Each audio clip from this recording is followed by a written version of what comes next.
From startups to Fortune 500s, finance to technology, entrepreneurs to CEOs, we are Twin Cities Business, Minnesota's leading resource for business news, insight, and analysis.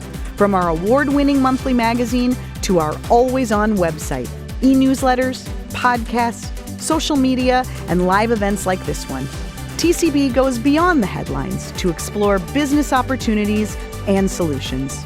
We're a community of innovators and influential leaders, problem solvers and dreamers. We are Twin Cities Business. Welcome, and thank you for joining us today.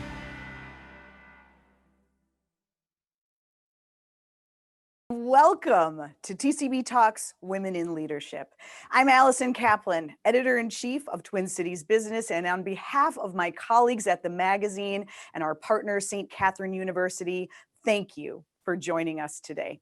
Of course, it takes partners to make this possible, so I want to recognize all of our amazing sponsors, our platinum sponsors, Best Buy, Greater MSP, and RBC Wealth Management, our gold sponsor, PNC Bank, and finally, our silver sponsors, Cargill, RSM, Salo, and UNITEDHEALTH Group. You'll hear more from our sponsors a little later on in a video made by our production partner, Studio 120. Well, as many of you know, this event was originally scheduled to take place what feels like a million years ago on April 23rd. Instead, on that day, TCB hosted a webinar called Rebounding from COVID-19. One of many virtual events we've Zoomed over the past several months. We really miss seeing you in person today, but we so appreciate your patience and willingness to stick with us for a conversation that now feels even more timely and important. During the downtime, we wanted to check in and see how you're all feeling about work. TCB was proud to partner with Greater MSP Partnership on a Women in the Workplace 2020 survey. In just the last few weeks, more than 300 of you responded from a wide range of industries and management roles, and you took the time to answer some questions, which we really appreciate. To start things out today, I just want to share a few key highlights to set the stage for today's conversation. So 90% of you, of the women surveyed, currently are working remotely, or at least partly remotely. No great surprise there. Of those with children under 18, 2/3 of you are juggling childcare and work. But despite that juggle and the lack of separation between work and home that many of us are experiencing right now, 91% of women surveyed would prefer to continue working remotely even post-pandemic. Really interesting. One place where we really see working from home taking a toll is in the area of networking, which can be critical to career advancement. 67% of women surveyed said that remote work is negatively impacting their ability to grow their professional network or connect with colleagues. We found that overwhelmingly women plan to stay the course, continue growing in their current career roles, but women with school-aged children are twice as likely to be concerned that now is not a good time to take on additional or new responsibilities at work due to increased demands at home. Another finding that could have significant ramifications in our market, 29% of women surveyed said now that they aren't tethered to an office, they would consider moving outside of Minnesota. Remote work is also causing professionals who live in Minnesota to entertain jobs at companies in other states. That phenomenon could be good for talent acquisition, but potentially bad for retention here in Minnesota. And finally, with so many challenges thrown at us this year, we asked what issues you think it's most important for your organization to prioritize now. Number one on that list was diversity, equity, and inclusion. Work-life balance was a close second. More findings from the TCB Greater MSP survey will be online soon after this program. And now I'd like to welcome one of our program sponsors, Kristen Kimmel, Head of Advisor Recruiting and Field Marketing from RBC, to say a few words.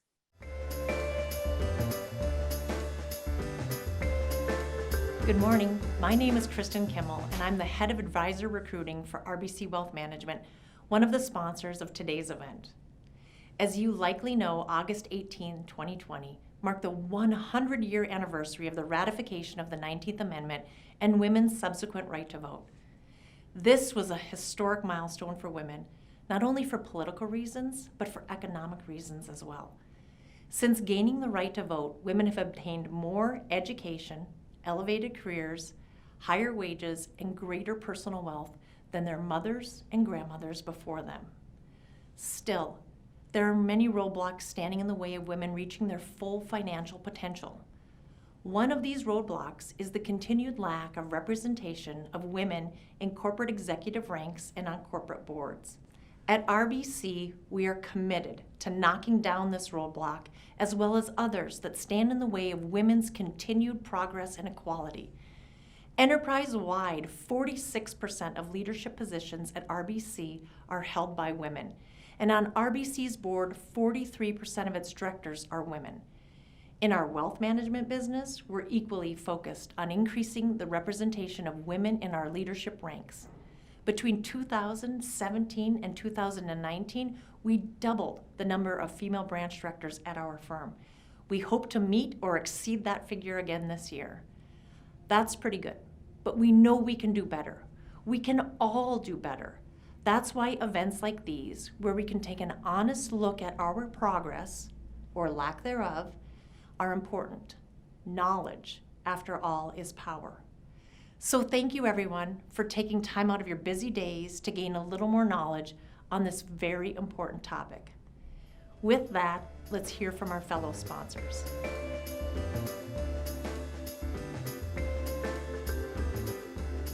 Well, the Women in Leadership event is an awesome opportunity for us to be in front of other women leaders, for us to share the stories that Cargill has been doing and what we've been doing to support women, and to learn from other companies what they've been doing. Having a balanced, diverse workforce is super important for Cargill. We believe that having different perspectives at both our leadership levels and throughout the organization is super important. We have signed the Paradigm for Parity Pledge, which says that we'll have 50% diversity in our leadership positions for women and men by the year 2030, and we're well on our way to getting there. So we think that it's a really important part of the business, it's an important part of our ability to compete, and for us to show up effectively in the market. At Greater MSP, we're focused on making sure our organization is diverse, equitable, and inclusive.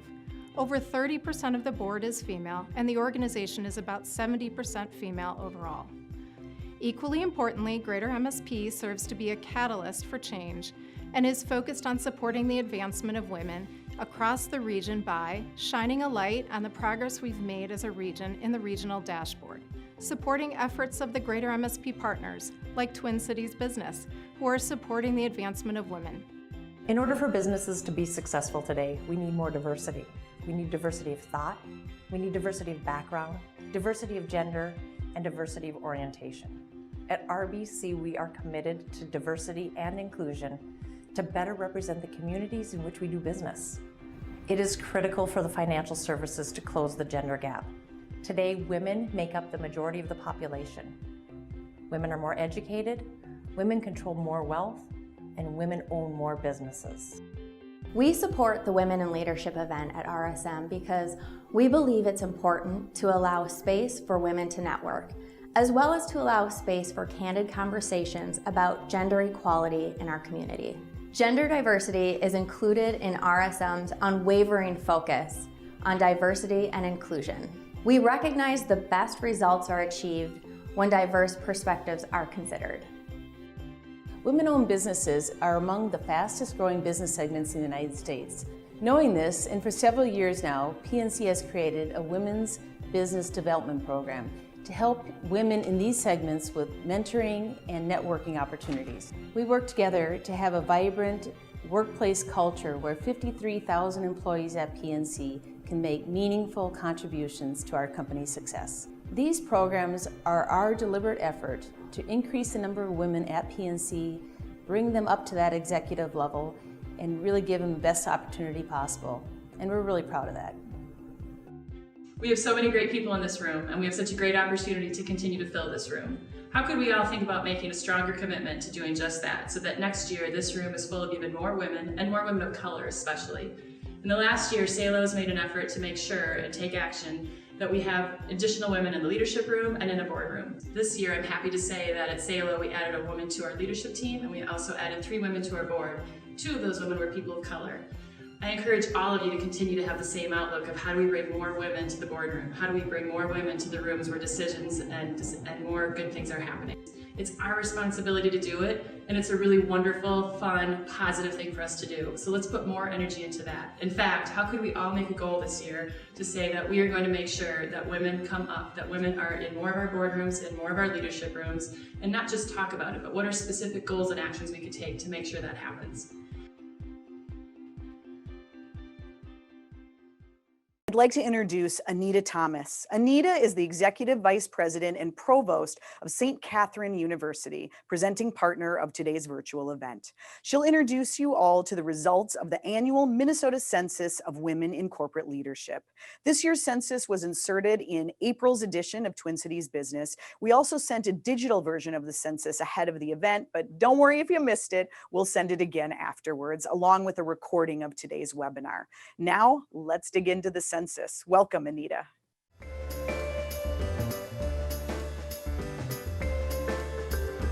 I'm Anita Thomas, Provost at St. Catherine University. I'm pleased to be here with all of you for today's Women's in Leadership event to share the results of the 2019 Census of Women on Corporate Boards, which is produced by the University's School of Business.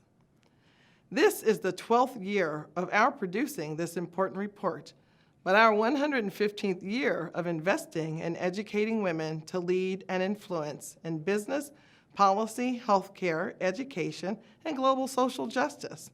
St. Catherine University has a deep commitment to women's leadership development, which distinguishes us in the educational community. Our School of Business's production of the annual Census of Women on Corporate Boards is one distinct way in which we invest in this commitment and hold each other accountable for supporting women in leadership. The COVID-19 pandemic put a spotlight on leaders this year, and women not only rose to the occasion, but they have been driving success that sets best practices for the world. A June 2020 study evaluated 194 countries and found that COVID outcomes are systematically and significantly better in countries led by women, which the researchers found may be attributed to their proactive and coordinated policy responses. Examples include Prime Minister Jacinda Ardern in New Zealand, Chancellor Angela Merkel in Germany, Prime Minister Sanna Marin of Finland, President Tsai Ing-wen of Taiwan. While this success is not exclusive only to women, it is an outcome of having diverse perspectives. D.V. Sridhar, the chair of global health at the University of Edinburgh Medical School, wrote in an op-ed in the British Medical Journal, "The only way to avoid groupthink and blind spots is to ensure representatives with diverse voices are at the table when major decisions are made." The identification, promotion, and support of women leaders requires even more attention and action than ever. We are at a point in time in which we need to push forward to make not just steps forward, but leaps. St. Catherine University's mission to educate women to lead and influence is at the center of driving this movement forward and building the pipeline of women in leadership locally, nationally, and globally. We provide our students with the education and skills to power lives of meaning and build upon their intellect and passions to transform the world. We also model the way through our own leadership profile. Our Board of Trustees is 86% women. Our current executive leadership team is 100% women and 50% diverse. This fall, we welcomed 4,300 students in our undergraduate and graduate programs, with 94% of them being women. That's 4,027 new women leaders who will enter the pipeline. Our current student body is 1/3 who are racially and ethnically diverse, and this diversity continues to increase each year. In our traditional College for Women undergraduate class, there is 42% diversity. Among our incoming first-year students in the College for Women, we have 52% diversity. As we launch these incredible women into the world, or serve as the place they choose to further their education and careers, we look to you and your organizations to invest in and support them, to take them seriously and create professional environments in which they have a seat at the table and they have the opportunity to become the leaders your organizations and our society needs to thrive. In September, the Women's Foundation of Minnesota published the 2020 Status of Women and Girls in Minnesota. This report cites the 2018 Census of Women on Corporate Boards in its examination of Minnesota corporate leadership, which is overwhelmingly male and white. Dr. Rebecca Hawthorne will be sharing the 2019 figures with you shortly, but the fact remains the same. We need more women in leadership roles in our companies, especially women of color. Women are ready to lead and have been ready for a long time. And when they are in leadership positions, corporate outcomes are better. A review by nonprofit group Catalyst of Fortune 500 companies found that those with high representations of women in their senior leadership teams had a 35% higher return on equity and 34% higher total shareholder return than male-dominated firms. We challenge you to take actions in your organizations that not just close the gender and diversity gaps, but that allow you to leap forward to having an inclusive and representative environment that will benefit not only your bottom line, but the community and world. Minnesota should not just lead this transition in our society, but set the pace and best practices. Look at your company and whatever your ratio of women to men is, or diversity statistics say, and commit to increasing both. If you don't, who will? Lead your industry in this formula for greater and greater success. Make it an essential of good business practice. Hire, recruit, and promote women to your boards. Your organization's success depends on it. And now, I would like to introduce Dr. Rebecca Hawthorne, Professor Emerita at St. Catherine University, to share the highlights of the 2019 Minnesota Census of Women in Corporate Leadership. Over the past 12 years of the Minnesota Census research, gender diversity has become a clear priority for corporate America. A record number of women joined public company boards across the United States in 2019, reaching a milestone. Every S&P 500 company claimed at least one woman director. More significantly, more than 90% reported 2 or more women directors. Minnesota public company boards also reached a milestone this past year.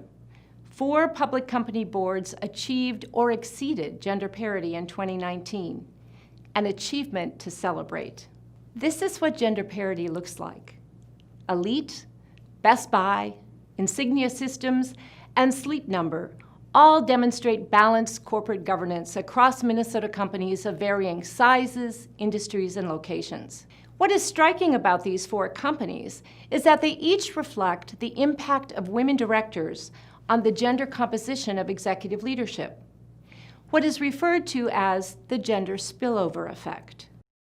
Greater diversity in the boardroom leads to better gender balance in executive roles. Research conducted by Credit Suisse identified that gender parity on boards correlates with nearly 30% women in senior executive leadership roles. Each of the 4 Minnesota public companies that achieved board parity in 2019 reported that more than 30% of their senior executive officers are women. Advancing women into corporate leadership does not benefit just the individual and the company. Women leaders, both nationally and in Minnesota, create opportunities for other highly qualified women leaders. The annual Minnesota Census of Women in Corporate Leadership research provides a snapshot of the status of women leaders in the state's largest public companies. Striking progress occurred toward gender parity across the 76 public companies included in the 2019 Minnesota Census research. Please direct your attention to the 2 bars on the far right side of the graph, our 2019 results.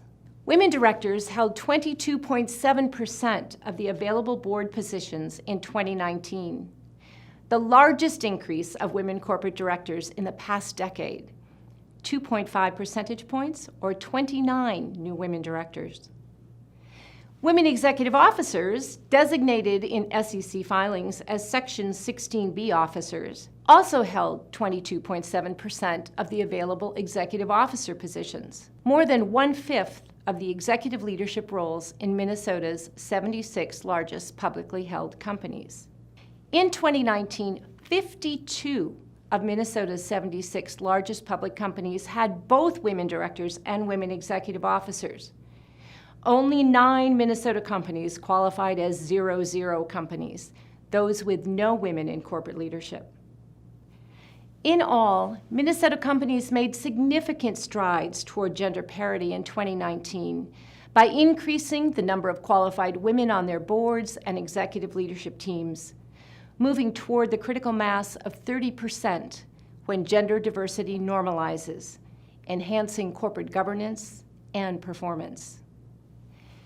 Increased innovation, improved decision-making, talent retention, effective risk management, strengthened social responsibility, and stronger financial performance are strongly and consistently correlated with gender-diverse corporate leadership. Women's corporate advancement, however, has not been evenly distributed. The surge in women director appointments in 2019 primarily benefited white women. Women of color secured only 4 of the 29 new women director positions, for a total of 3.6% of 647 total available board positions in Minnesota companies. The vast majority of Minnesota public company boards have no women of color. Significant improvement is needed in diversifying women in corporate leadership. Honor roll and special distinction companies serve as models of inclusive workplaces, attracting and retaining highly qualified women leaders. They provide the structural support and workplace culture necessary to assist all employees, both men and women, successfully advance in their careers. The significant increases in both honor roll and special distinction companies in 2019 attest to Minnesota public companies' strides toward gender parity.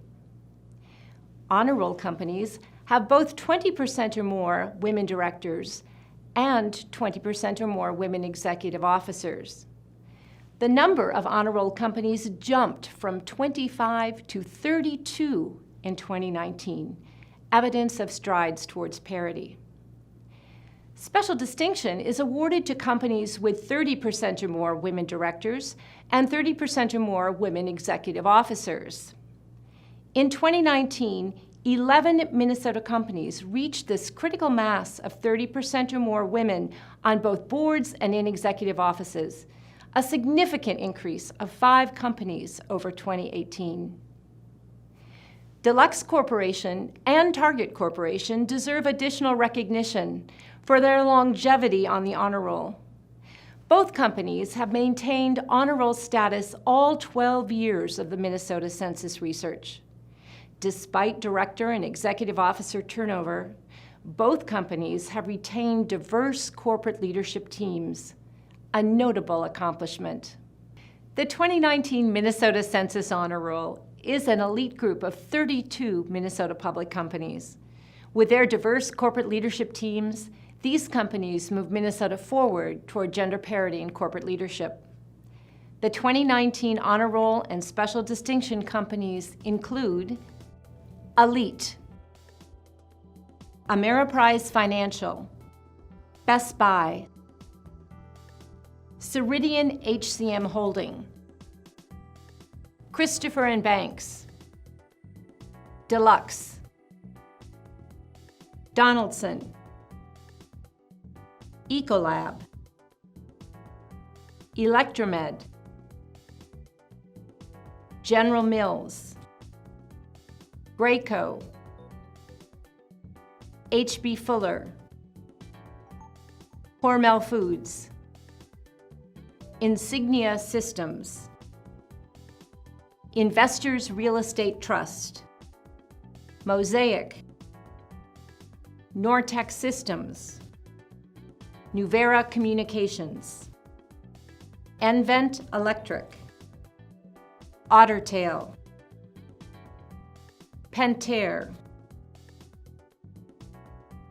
REGIS, Sleep Number, SBS Commerce, Stratasys, Target,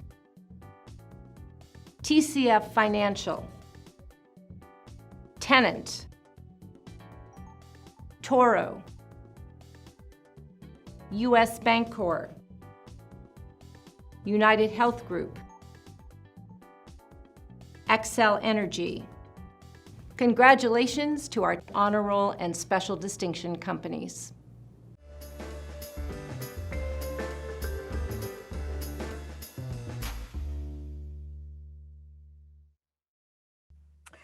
Thank you, Anita and Rebecca, and congratulations to this year's honor roll companies, a truly impressive list. And now, the conversation you've all been waiting for. For those of you joining us today, thank you, and feel free to use the Q&A section on your screen to ask our panelists questions or even talk amongst yourselves during the webinar. We'll review all your questions and try to get to as many as we can near the end of our discussion. And now, I want to welcome our panelists to join us virtually. Hello, thank you all for being here. We just poof, we don't walk up to stages anymore, we just appear like magic. That's 2020. Well, let me introduce everybody. For anyone who doesn't know who our esteemed panelists are, let's start with Corie Berry. She's the CEO of Best Buy, leading provider of consumer technology products and services with approximately 125 employees in North America and nearly $44 billion in annual revenue. She also serves on the company's board of directors. Corie joined Best Buy in 1999 and has held a variety of financial and operational roles across the organization, both in the field and at the corporate office. Under Corie's leadership, Best Buy was driving towards being one of the best places to work in America, doubling significant customer relationship events to 50 million and growing annual revenue to 50 billion by fiscal 2025. A Minnesota native, Corie holds a bachelor's degrees in accounting and management from the College of St. Benedict, where she now serves on the board of trustees. She's also on the board of Domino's Pizza. Thanks for being here, Corie. Thanks so much for having me. Bethany Owen is the president and CEO of ALLETE. She joined ALLETE as an attorney in 2002 and served in a variety of leadership roles at the company before being named president and elected to the board of directors in 2019 and then named CEO in January 2020.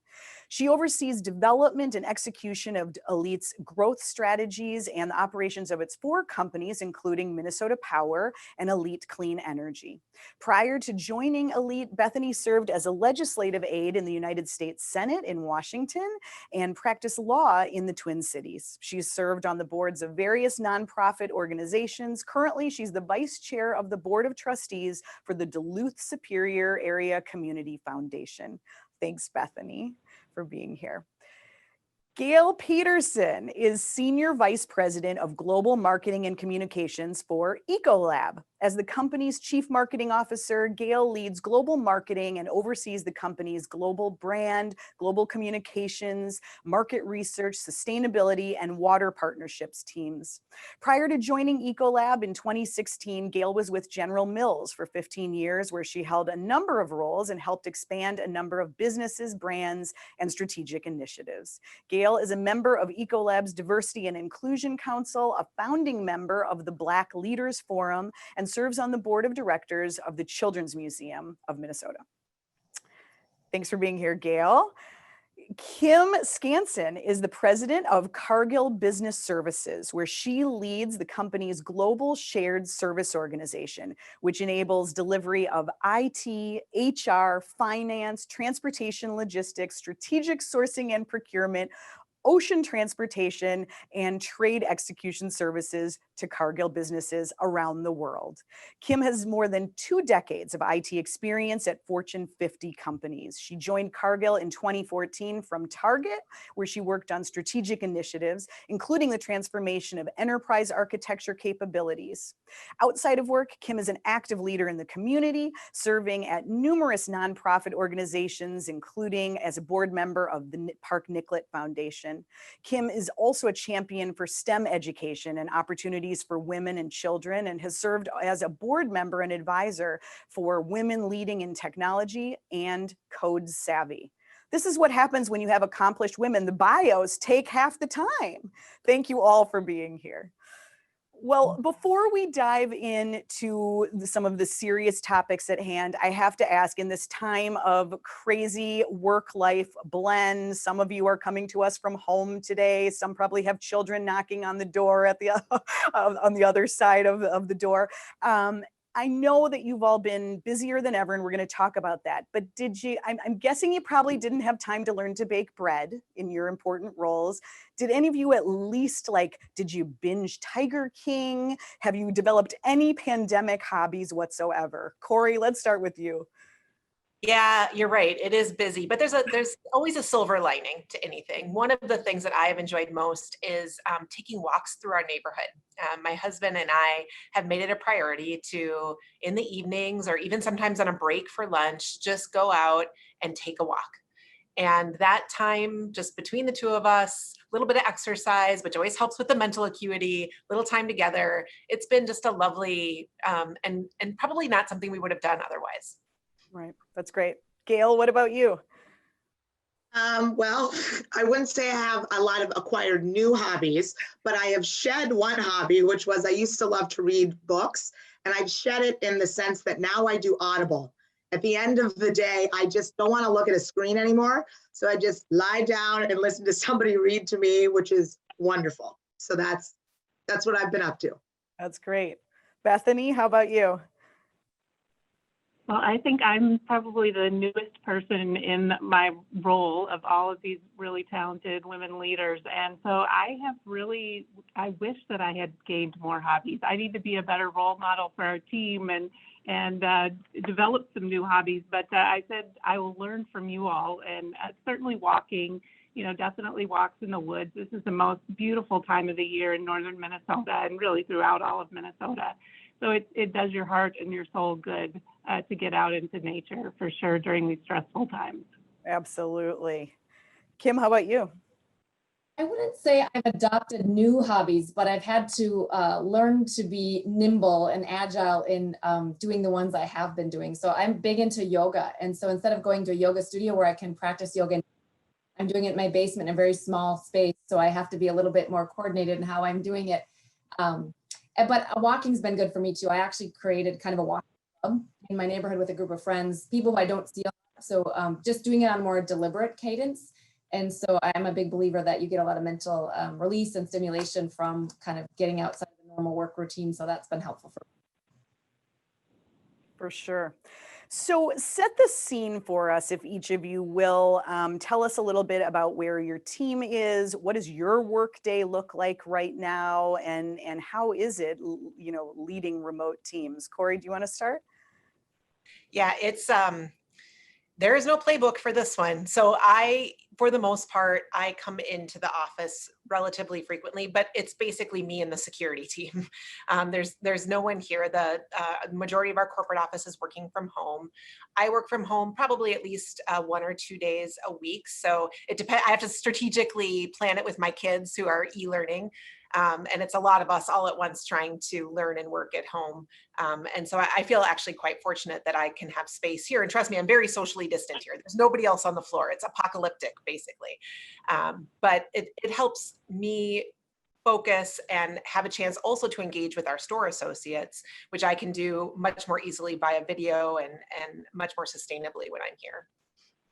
But your corporate team is basically everybody's working. All our corporate teams are working from home, and we've also tried to make some exceptions for for as much as people love working from home, which you could see in the survey that you did. We definitely have some people who really need a workspace and need to come in, and so we've also been trying to work through with our teams. Are there people who would benefit to have the space here, even if it's just from a mental health perspective? And so we've been trying to figure out how do you do this in a way that provides grace for each individual case in our company. Great. Bethany, you're alone in your office right now as well? I am. Yes, I have a little tiny house that doesn't really have space conducive for a healthy kind of ergonomically fit office. So I have been coming into the workplace most of the time.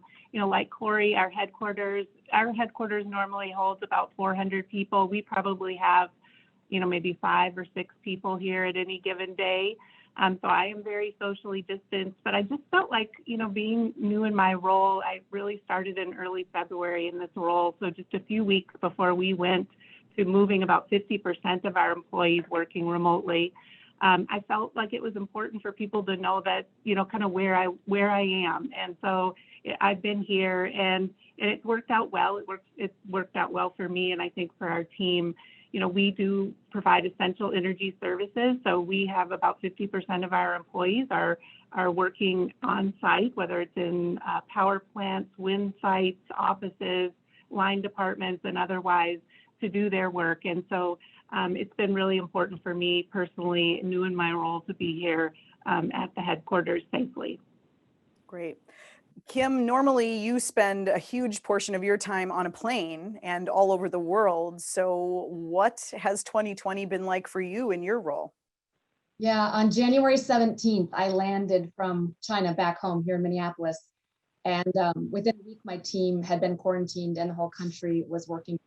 And that team started to work remote, within days of me landing here. And unbeknownst to us, we didn't know what was going on. We had when I was in China that week before, nothing was talked about. So it hit us quickly. And so we invoked working from home kind of, if I move across the globe, east to west, it started there in Asia Pacific and then moved to Europe and then here in North and South America. Right now, all of our teams that are in a headquartered, not plant location, are working from home, with the exception of China.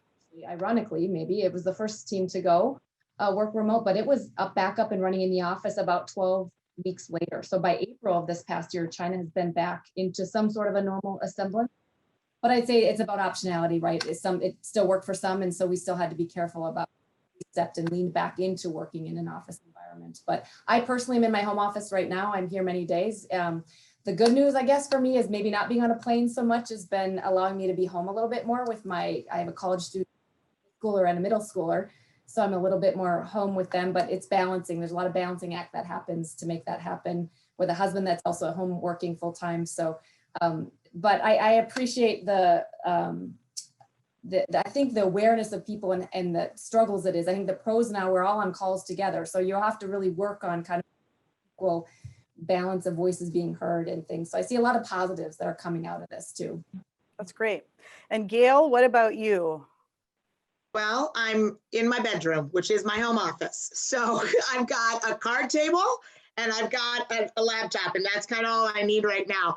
But, almost for a similar rationale as what Bethany and Corie were sharing, but kind of a different outcome. My team doesn't need to be in the office. And I think there's a lot of pressure that people could feel about having to come in, whether it's to be seen and feel like people actually think you're working or whatever it might be. But it's hard for people, especially with the school situation in North America.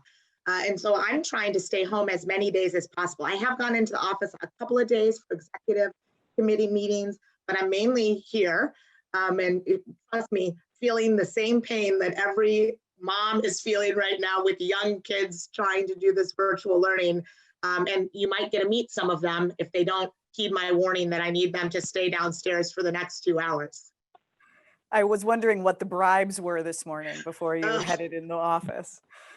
So I'm curious, you saw on the survey that overall, even with all the juggling required, people are really liking the flexibility of being home and setting their own schedule. I'm curious for all of you as leaders of really big teams, what is it like from your perspective to lead a remote team? Is it more challenging?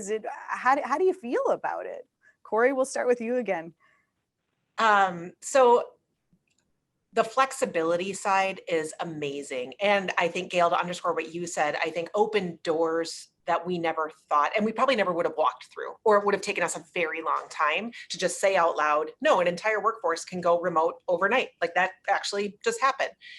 What I will say though is there's also some gaps in just the organic side of work. Like you don't do drive-bys as much anymore. You aren't spending as much time forward thinking and ideating with your teams because everything's a lot more structured.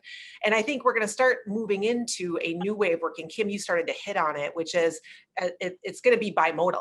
It's one thing when everyone's at home and we're all like one box on the screen. It's going to be interesting as you start to get parts of teams at corporate offices, parts of teams working remotely, and how you continue to create and promote culture in that next wave of working. So for now, I could not be more proud of the team and the amazing things. Like we just had a whole leadership meeting across all of our stores that usually we bring everyone together, and we did a full week virtually. And it was wonderful. But I do think we still have a lot of learning, I'll just say it on behalf of Best Buy, on where we go from here and how you continue to evolve the model. Sure. Bethany, what about for you? I mean, you're at the office, but the vast majority of your employees are not. Are you able to reach everybody? Do you feel like you're accomplishing what needs to be accomplished? What are the sticking points? What are the challenges? Well, it's interesting because, certainly my first few months in this role have not been what I originally envisioned. I would be out communicating with employees, meeting them where they are, to kind of share our vision and our strategy for our company as we move forward. But I think that there's a lot of Corie, you referred to silver linings. I think there are a lot of silver linings coming out of 2020. Before working at ALLETE, I worked in the telecom industry. So even 20 years ago, I was used to working with people remotely, working with teams that worked, states away. They weren't working from home. We weren't working from home, but we're working, far apart and rarely met in person. So I really knew it was possible to use different communication tools to work with each other effectively. Now, I'll say ALLETE has always had a really collaborative culture built on lots of face-to-face meetings. And that culture has really served the company really well over its more than a century in business. But 2020 has really taught us that we can and should embrace a more flexible and remote workforce for those positions where it makes sense. And it's really funny, I'm looking out at Lake Superior today, this beautiful day that we have here, and it's unbelievable to me that there's some people who simply don't want to live in northern Minnesota. So I also believe that remote work will enable our company to recruit more widely and increase the diversity of our workforce, which would be a wonderful silver lining out of all of this. That's a great point, and we'll talk a little more about that. Kim, what about for you? Challenges or things you're doing to kind of keep your team together all around the world? Yeah, I'm going to talk about an interesting story. So last week, it came to my attention that we're filling a senior leader role in India, and we're down to our top 3 candidates. And in the interview process, one of a female leader candidate was willing to relocate because she physically is hours away from where this role technically was based out of. And she said to the interviewer, no, I won't. I have family commitments and it isn't conducive for me to move. And nor will the market, and this was what was more interesting, nor will the require that I do.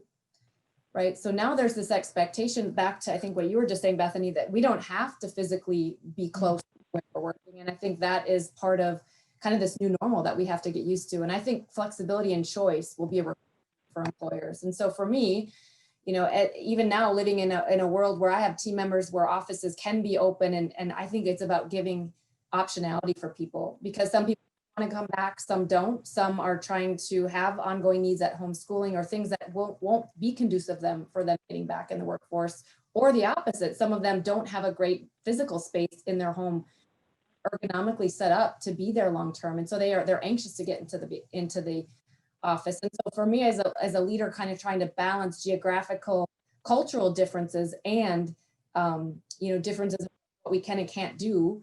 It's really about, to me, giving flexibility and choice to people. And for me, the lucky thing is we work pretty globally. And so we are not always going to be together. All of my direct reports, I only have a couple here in the States. They're all over the world. And so I think we've been used to kind of working this way, but this is different. It's still, you take it another level. And so I think keeping close to how your teams are, we do some pulse surveys just to gauge how people are doing. And that's been really helpful because we're understanding that, nearly 90% of our office workers feel supported and that culture is enabling them to work differently and that their managers are helping them with good decisions around that. So to me, it's all about that choice and being optional and how we give people those different paths to what makes sense for them. And I think you hit on it. It's the being in touch with your employees as whole people and humans that seems to be so key right now. Gail, how are you doing that? How do you stay in touch with your team? Yeah, it's a great question. I mean, I think it's a blessing and a curse, right? Because you feel like you're on Zoom or on WebEx or whatever all day long, but you need to, right? You need to, I think, reach out and have kind of some more of those just frequent touch bases with people that I might not have otherwise have done, because as Corie mentioned, you can walk down on my way to get a coffee, I can talk to a couple people and ask about their weekend, right? I feel like I have more of my team's cell phone numbers than I ever imagined I would have, right? Where you're texting and doing some different things. But I do think going forward, there's going to be some challenges we have to address. Onboarding in this environment is incredibly hard. And so I'm starting to think about how do I onboard those who maybe are the best person for the job, don't want to relocate to the Twin Cities, but we want to find a way to bring them in and make sure from day one they're as effective as they can be. And there are other just kind of like seemingly minor things that we used to take for granted, where you could just hand somebody some information or just, swing by if you have a quick question, that I do think we're going to have to get our heads around in this world of kind of duality of in-person and not. Sure. So I'm curious, from all of your perspectives, we heard in the survey at the beginning that there are a number of women, I mean, particularly those juggling children, who feel like suddenly maybe they can't go after a promotion right now because they just can't take on anything else. We know that women tend to bear a lot of the burden in the household. What do you think overall will come from this time? Are we, at the same time, it's kind of shedding a light on, what it takes to raise a family, and it suddenly is okay to say, I got to go help my kids, where maybe you wouldn't have felt comfortable doing that in the past in a corporate setting. So overall, do you think we will come out of this crazy year with women? Is it going to be good overall for the advancement of women, or could this be detrimental overall to career growth? I realize that's a lot of generalizing, but I'm just curious what your perspective is right now, Corie.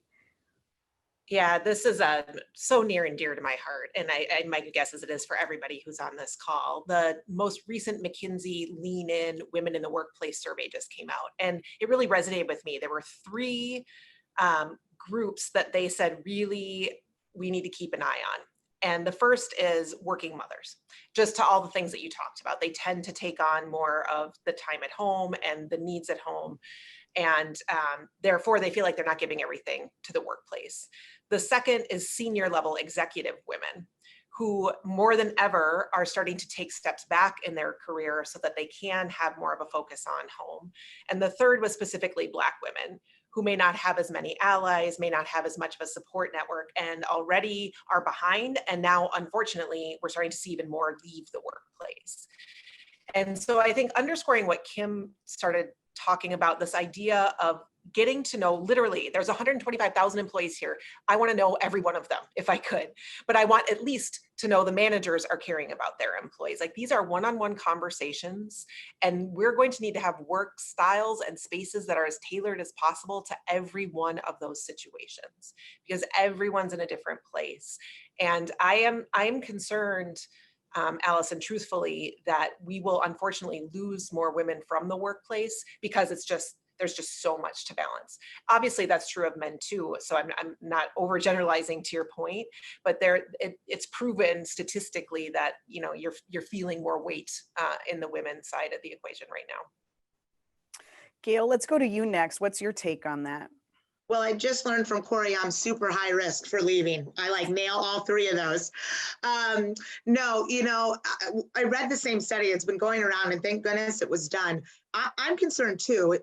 There was a stat in there that was 1 in 4 women are considering exiting or downshifting their job. And just think about what that would do to the progress in the pipeline that we've built. And so, I think we're a lot of this is kind of one-on-one and personable, but there's another aspect here that I think is around making sure that we give people the tools to have the conversation. Because managers going and asking the question is very different from the employee being willing to say, I need help. I'm not doing okay. And so my concern is less around actually women's performance. Women can prioritize and juggle. I mean, better. We're born into doing that. I mean, we're exceptionally good at it. I don't think it's really going to be about quote unquote falling behind from a performance standpoint. I'm more concerned about general well-being and people feeling like they can hang in there.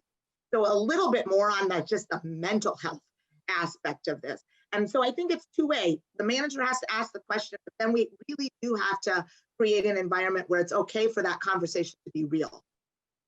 Great. Kim, what do you think? Do you worry about women and career trajectories after this year? Undoubtedly, I think you think about it. I think the points that Gail and Corie just made are spot on, right? We need to be thinking about that. We need to be worried. And I think it's having the real conversations. And I think for employees to feel comfortable saying something to the manager when they ask, they have to see other people around them doing it. So I think as a leader of people, like it starts with us, right? We can help, like I had somebody this morning tell me, Kim, last week we were in the heat of a negotiation with a vendor and your dog jumped on the chair behind you and was kind of, and you just kind of didn't flinch. You just kept going. And like, isn't that hard? Like so we had this conversation for about 10 minutes this morning about like the fact that dogs are walking in and out of our rooms and our offices. And I said, that's life right now. And I think when we can show, and when my kid knocks on the door, happens to walk behind my video and we all laugh, like stop and laugh and be deliberate about that. Because when we be deliberate about, yeah, it's hard. And when we're real too, like we all have demands. All of us on this call have different demands right now that we're trying to juggle, whether we are in the office or not. And when we can show those kind of vulnerabilities and the hard times of that, I think it allows employees to feel like, oh, it's okay for me to say something. So I believe that retention follows people, retention is going to be there if people feel supported, and they'll feel supported if they see people around them being vulnerable. Bethany, anything to add?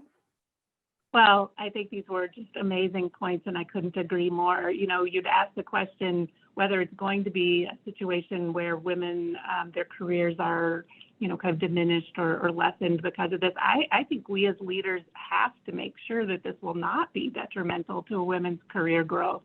I just have the greatest admiration and respect for parents who are trying to navigate 2020. And so many of my coworkers are trying to work while raising and sometimes even teaching their children, and then, caregivers for elderly parents. And I'm just completely in awe of all of them.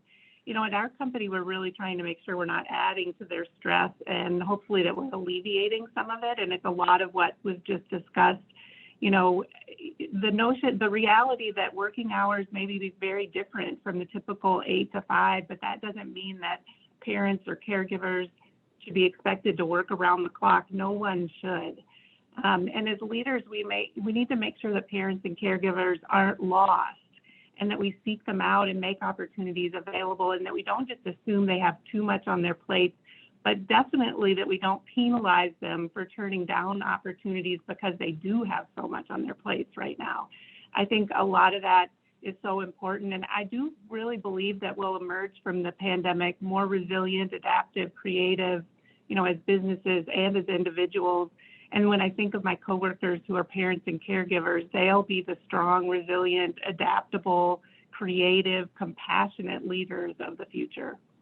The people you want on your team, for sure. Exactly. I want to switch gears to, and I see a lot of questions are coming in, and we'll get to them. A lot of people want more from all of you on how you're navigating Zoom and fatigue. But I want to switch gears to the other pandemic. I want to talk about the events of this summer and what it has meant for diversity and inclusion in our organizations. How have conversations about diversity changed or advanced within each of your companies since the death of George Floyd? Corie, can you talk about Best Buy? Yeah, we have been on a journey for quite some time around issues of diversity and inclusion. Specifically, we feel like one of the places where we as an organization can make the biggest difference is in education and the education gap, and more specifically, access. Because if you just don't have access, if you don't have the computer, if you don't have that strong Wi-Fi, you immediately are behind. You don't have access. And so we had spent a lot of time building out a network of what we call teen tech centers. And they are after school places where youth can have access, most importantly, to a variety of tools that they can start to think differently about their career.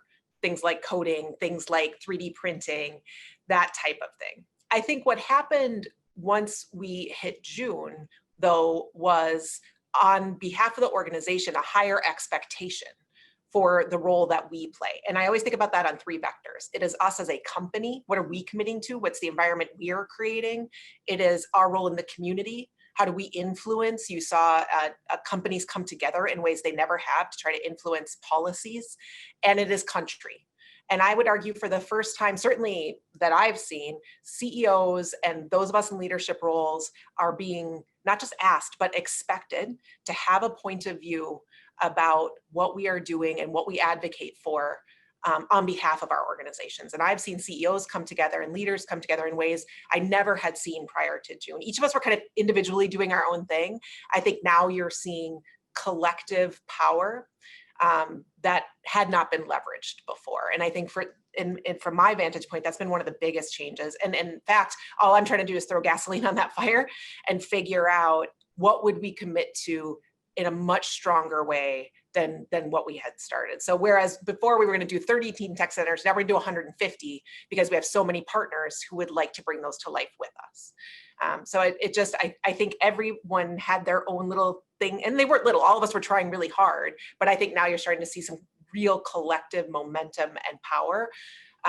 And the thing I always talk to my team about is resilience, that this will not be one news release or one commitment. This is going to be hopefully collectively months, years of work for us to drive systemic change. Did you feel, Corie, just one quick follow-up before we move on to the others, did you feel as a leader, it seems like today more than ever, workers want to hear from their leaders. They want your personal reaction and point of view, and then to, have that, be a little more overt as a company. You're leading a really big company. That's got to be a lot of pressure. So how do you feel about that, about sort of putting your own thoughts out there and making those more, personal, direct statements for the company? Yeah, so two things. I'm going to go back to where this whole conversation started, and that is we have a diverse leadership team and we have a very diverse board, more than 50% female, but also importantly, more than a third people of color. And no decision, especially at a company this size, no decision is just mine alone, like sitting in my room just flinging out decisions. These are the spaces where you take strong, amazing leaders around you, and you come with a collective point of view. And yes, sometimes my name is stamped on that, but I know it carries the support of the rest of my team and my board. And it's been an interesting learning experience. I mean, for anyone who watched, most companies have sent out some kind of letter or comment. Jeff Bezos, after he sent out a letter at Amazon, started posting the responses that he got from customers. And they were unacceptable and inappropriate, but he did it to land the point that when you start to make noise, you're going to hear feedback. And you need to remain committed in the face of that feedback and do what you think is right. But I do think employees, trust me, with 125,000, they're on every side of every issue. And so really trying to think through what we want our position to be, and then making a statement is something I'm very passionate about. Sure. Bethany, what has ALLETE been discussing? What have the conversations been like around diversity and inclusion since this summer? Yeah, so, after the death of George Floyd, I actually wrote and sent a long email to all of my coworkers, really just pouring my heart out, kind of expressing my own personal sadness, confusion, and really even anger. And it was actually a really personal letter. And I had some trepidation about, there were a lot of people in the organization that didn't really know me, certainly at that time. But it was a message that I felt really compelled to send. And I confessed in that I didn't have the answers. And I knew that words weren't enough, but that I really believe that we at ALLETE have to be part of the solution, and that we have influence and we have privilege, and we have to use that influence and privilege to address systemic racism. And I think what really changed after I sent that letter, my heart was full, because I received so many, and not just a thank you kind of email back, but these long emails of people just, coming up with kind of ideas, sharing their own personal experiences, things at the company, things outside the company, and just grateful. People started to feel that it was okay to have the tough conversations, to really talk about how they were feeling. It was, I think, back to vulnerability that we talked about a little bit earlier, for me to say, I don't have the answers in the CEO role to this incredibly important issue, I think gave a lot of people permission to feel like, they can be part of the solution, that we as individuals and as a company can come up together with what we need to do. And that was just a really important first step. Great. Gail, what about at Ecolab? What have the conversations been like internally? Yeah, I think we were already on the journey. I think what happened with this situation was the conversations got bolder and they got more specific, they got more emotional, right? To just kind of summarize it at a really high level. And I think part of it was awareness, right? We've talked about this and we'll talk about it, I think, more, but there's always a risk when you talk about diversity as one monolithic group, as opposed to really disaggregating the information and looking at specific areas or at specific groups of people. Thinking of it as a big group also limits your learning opportunities, right? Just to say, because I'm a woman, I understand, or a Black woman, I understand what it's like to be a Hispanic woman. That's not true, right? And so I think it shed light on an issue. Probably the turning moment was there was a general kind of thread of a lot of white people being, very sad, very angry, and a lot of Black people saying, I'm not surprised. And I think it was that gap that really started to drive home the conversation. And because that happened, people would say, well, tell me about some of your experiences. And it inspired people to go out on their own, by the way, to learn more about what it was like to be, or what it is like to be Black in America. And so I think, we had those bigger conversations, and we also kind of stepped back, and we're a company that's really high on safety. And we said, it's one thing to make people feel safe and included within these walls. And much like Corie said, but we got to go outside, and actually Bethany, we got to go outside these walls, because if someone's safe in the office, but they're not safe when they drive home, it doesn't matter. And so I think this kind of us understanding the as a business community, because we have a PR issue in the Twin Cities, right? As a business community, how can we take our collective assets and really drive action around systemic change is exactly what we need to do. And I think it helped open the floodgates for many. I want to come back to a few of the things that you just said, Gail, but first, Kim, talk a little bit about Cargill and what have conversations in the wake of George Floyd's death been like for Cargill? I think similar to the other panelists, right? I think there's an acceleration and there's a boldness that's happening now. One thing Cargill has done historically is before any meeting starts, there's always a message of safety. So we're very big on safety for employees, and that's been something we've done. So I would say since the death of George Floyd, we have invoked let's also have a diversity inclusion moment of silence, or a moment of discussion before any meeting starts. So you'll see it ingrained in the culture where people were creating that space where people feel comfortable bringing up whatever's important to them, and making a point to again, wherever you sit in the world, we're going to do that every single day. There's other things that have been going on. I mean, there's a lot of things we're capitalizing on. We set expectations. Letters went out to all of our vendors that we won't do business with you if you don't have a diverse employee population. And so while those rules may have existed, again, it was more center and front of mind. And we said that and made very strategic, deliberate choices about who we were going to do work with and who we weren't. And, locally, we've committed to Cargill's Foundation's donating money to close the opportunity gap for low-income children of color in Minneapolis. We're very strategic in our partnerships we have with universities to support diverse talent, specifically around historically Black colleges and universities. So things like that were in flight, I would say, are just more expedited in terms of getting them done. That's great. And it's nice to hear about some concrete actions. To that point, many companies, including some of yours, have committed and made statements that you are going to hire more people of color, Best Buy among them. I'm curious, how do you actually do that? How do you go about making that happen? And is the events of this summer going to make it even that much harder to attract Black talent in particular to our market? Are there concerns about that? Corie, do you want to start? Yeah, I'll start. And forgive me if there's a phone ringing in the background, I can't get to it. Oh, well. So I think you're going to have to think differently about pipelines. There's going to be a war on talent, and it's the very best kind of war. Good, what a high test problem to have at this point. And all the things that we talked about earlier about being able to work remotely, or not necessarily having to make everyone move to the Twin Cities. Gail, I couldn't agree more. Like our reputation is not helpful in this vein.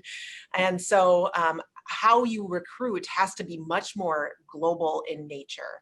I think you have to think differently about pipelines. One of the things that I'm very passionate about is, we have tons of talent in the Twin Cities. We're not always creating the best pipelines though. And at Best Buy, how could you get people into teen tech centers and then provide scholarships into great colleges that are here, and then provide them guaranteed jobs back into our companies? Like, you have to think, I think, much younger and differently about the pipelines and how you're going to bring people in. And I think you have to think geographically differently about where the talent is. And then I know at Best Buy, we're also just assessing really what is the education necessary before someone comes in to Best Buy, and what else could we also train and skill. And I think sometimes we set up unnecessary barriers to talent because of preconceived notions about what that talent needs to look like. The great news is for us, of our total population, we reflect our communities very well. The problem is we're not getting our store associates into the pipeline of talent that then will become corporate leaders. And our focus then is it's all about these pipelines and changing the way you think about the pipelines. But I do think you have to draw some lines in the sand on expectations about hiring, and then that's what's going to force you to reconstruct the way you think about hiring. Yeah, so this isn't something that happens overnight. It's really... No, but I like the pressure points. Hiring is just one example, because of course, once you bring them into the pipelines, then there's the question of the true inclusion. How do you create the atmosphere? And I will tell you, the one thing about remote that I'm a little worried about, we're gonna have to learn our way through, is how do you create a very inclusive environment, even if someone is working remotely and may not physically be in the buildings here. So it's gonna be a long journey, Allison, but I give a lot of credit to those organizations that are trying to draw some lines in the sand, because I think those lines then cause you to re-engineer the way you maybe had thought about diversity up to this point. Sure. Bethany, I saw a lot of head nodding. What are you doing at ALLETE? What are the conversations around talent and recruitment? A little different in northern Minnesota? Harder, easier? It's harder in northern Minnesota in some ways. As I mentioned before, I do think that a silver lining for us is going to be able to recruit more diverse individuals into our organization. But you know, a very similar, you know, Corie is leading an incredibly large organization, but a lot of what she described are things that we're working on as well. And I think the first step is to really better understand the barriers. You know, back to, we don't have all the answers. I don't have all the answers. I want to hear from, you know, organizations, people of color in our region. What are the barriers? Why are you not either interested in working for our organization, or are we setting up barriers like Corie described by listing certain requirements in our postings that we don't really need to have? You know, are there experience equivalents to a degree and those types of things? And I'm a huge advocate of getting rid of those barriers where we can. So really understanding what they are. And then that workforce development, I do completely agree with Corie that it's starting earlier. It's scholarships, very intentionally addressed to opportunity gaps, scholarships in our region. And we've been on that journey for a while now, and internships in our organization, you know, so that people can kind of get to know us. And we learn from interns. We learn so much from people coming into our organization and how we can be better. And so I think it you know, that engagement and kind of building trust and all of that in the regions where we serve, that's just really important. But it's understanding the barriers, knocking those barriers down, the ones that we have control over, and developing a really inclusive culture, critically important. Kim, you have the experience of hiring in markets around the world, and I know there are differences from place to place. I'm curious what your experience has been like and how you see it potentially changing now as there is more of this urgency and focus on diversity and inclusion. You know, one thing we've implemented at Cargill is in order to kind of ingrain this thinking into our culture is an unconscious bias training for all leaders. And so just so that you're starting to understand where your unconscious biases might show up when you're thinking about how you're looking at candidates or what the right candidate pool should be. I'm all for the fact that companies are putting goals out there, like we want to hire X amount of people of color or whatever the ethnicity that's important to them. But to me, it's more than just hitting a number. I think that's something that Corie had said, right? It's about how, once you get talent in, it's how do you build the environment of inclusivity around the culture, and how do you keep them and how do you retain them? Because that to me is a much harder to do than it is to get the talent in. So I think there's a lot of good things that we can build upon in terms of, you know, reviewing your talent pipeline and how you're succession planning on equal playing grounds, and making sure we're doing a lot of that training to our leaders. But it's also, again, how do you then retain that talent? And I think it has to start at the top, right? Again, it has to be really ingrained in what we see, and that we're not settling, right? And we're not just ticking it off our 2020, you know, business plan goals for the year, right? This is a part of every day, and we'll be talking about this topic for the years to come, right? So how do you just get better at doing it and build it at every level in the organization, because then it becomes second nature. Sure. Gail, what are your thoughts? You talked, I mean, I thought it was really interesting when you were talking about, you know, not lumping all kinds of diversity together. For years, many companies have put women overall in the same bucket as various racial groups, and that can be a problem. And then even within people of color, there are some issues that you might not see if you don't really break that down. So what are your thoughts on that and on recruitment and retention? Sure. Well, I mean, I think it's just like any business problem, right? You got to solve the right issue. I mean, let's not forget, the reason we're doing this is not because George Floyd was murdered. The reason we're doing it is because it will lead to better business outcomes. And you need an equal distribution, right, across the 100% of your talent base to get to the best solutions. So one company's issue might be Black talent in the middle. Another company's might be Hispanic leaders at the top. Another company's might be women of any color. And so I think you got to disaggregate to know what issue you're trying to solve to drive the business result you want. And then I think, you know, a little bit like what Bethany said about, you know where the barriers are. I take an even bolder approach, which is like, knock down the excuses, because we've all heard, you know, if it's important, we find a way. If it's not, we find an excuse. And there are some really consistent excuses across business. And I think the first one is people say the talent isn't there. And that's just not true. The talent isn't in the pond you're fishing in. which is a very different kind of conclusion.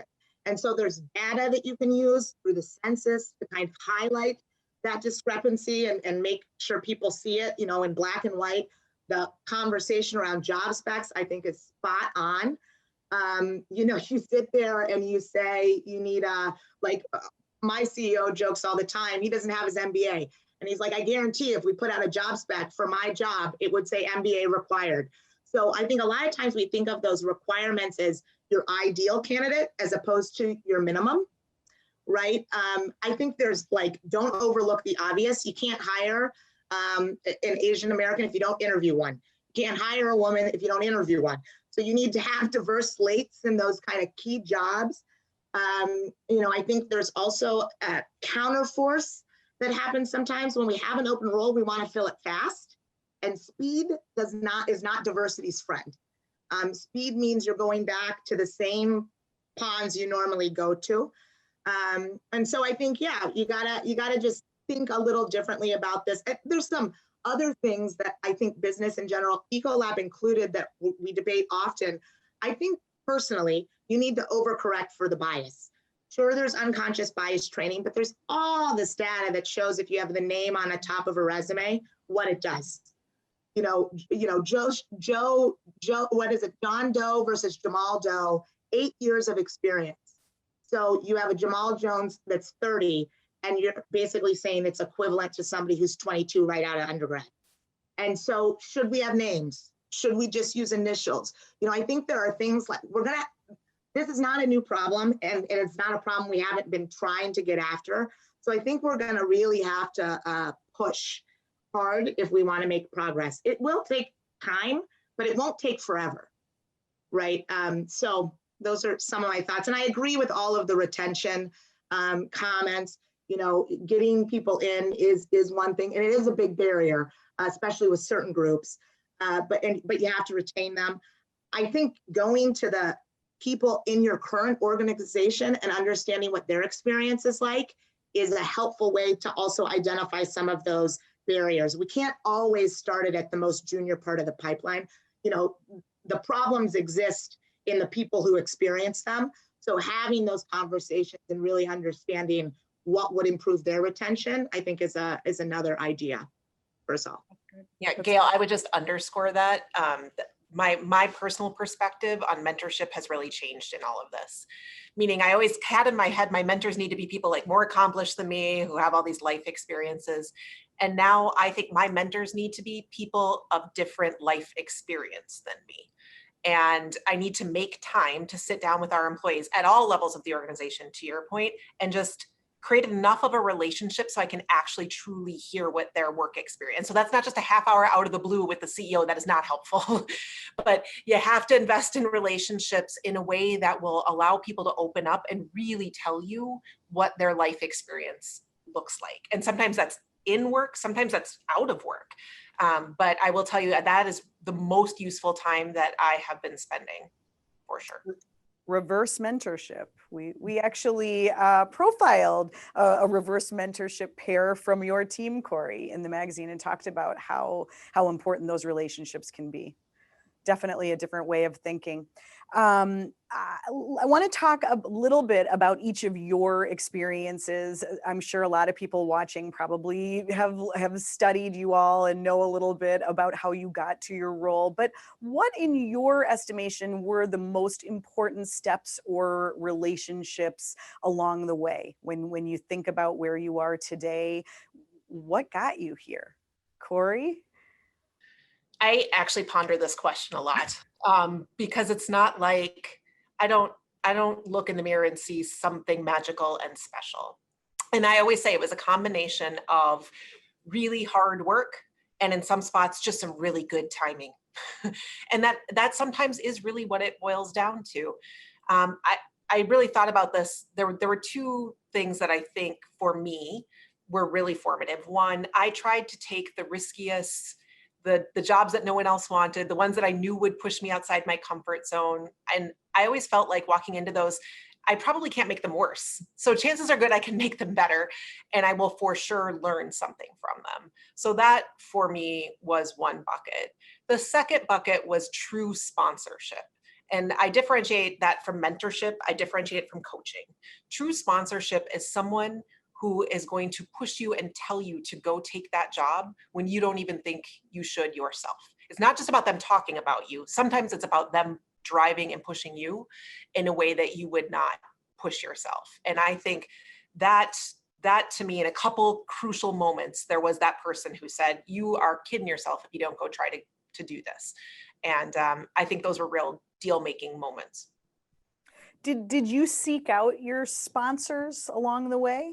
I developed my sponsors by usually providing them some visibility to who I was at work, meaning they could actually represent my body of work or my skills. And they also became, it's kind of like that perfect mix of someone who knows your skill set, plus they're a mentor. And when those two things intersect, then you have an advocate on your behalf. And so it tended to be people that I worked with for a while. And then they understood my skill set and combined it with this just drive to see me be successful. Great. Bethany, was CEO a title that you kind of fantasized about, expected, worked towards? Is this where you thought you would be? Goodness, no. It is not something that I ever thought that I would be chosen for, or that I was really even aiming for. I've always been really curious, and I've always liked to try new things. I love change, kind of all of that, my personal self.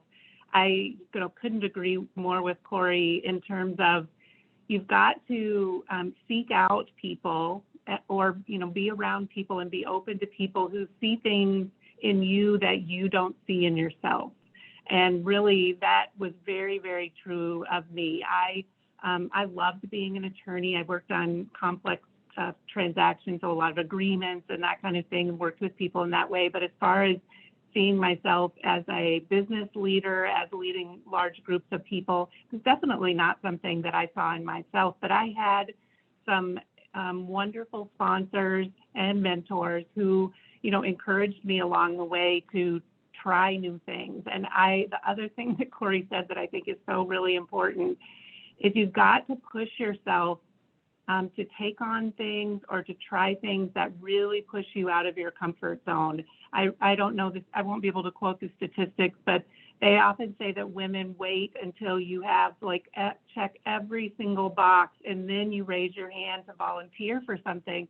You have to step up and take on things, volunteer for things that you don't think you're ready for, because that's the way that you're going to get ready for whatever it is next. And I will tell you, public speaking is my thing that I was like, I don't know, that is not going to be something, but you have to push yourself out of your comfort zone and be on Twin Cities Business Magazine panels and those types of things, even when it's not in your comfort zone. But I also think you have to really care. You can't be doing it to be stepping up a corporate ladder. People can kind of sense that. People can sense that in a leader. So you have to care about what you're doing and about the people that you're leading, and just be the kind of person that people want to work with. And certainly if you have leadership aspirations, the kind of person that people really want to follow. And I think all of that is so important. Kim and Gail, I'm going to get to you if just one second, if I can. I just want to follow up with Corie and Bethany. Both of you are the first women CEOs of your organization, something that gets talked about a lot. Does it bug you? Do you wish people would stop talking about that? Does it make you proud? I'm really curious how on a personal level you react when you see people identifying you as the first woman this or that. Corie? I mean, I'm proud to be that person, but my focus is being the best fifth CEO that Best Buy has ever had. And that is what I want to be. So I like to be that person, but that is not, it does not just define me. What I'm here to do is do this job well.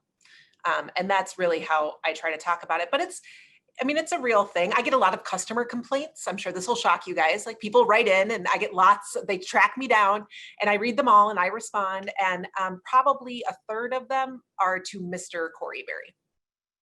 Because it's just like such a deeply held, that's just like obvious for people. That's who that would be. And so I'm proud to be the first female CEO, but that is not how I would like my leadership defined.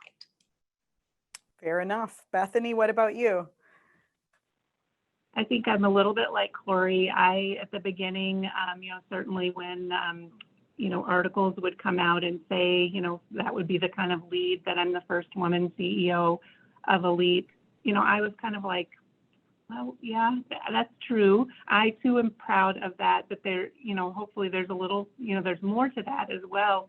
But I will tell you, I was checked by a couple of people that work with me and said, Bethany, you have to realize what it means for people deeper in this organization. And you have to realize that this is meaningful to other women who have aspirations, and you should embrace this.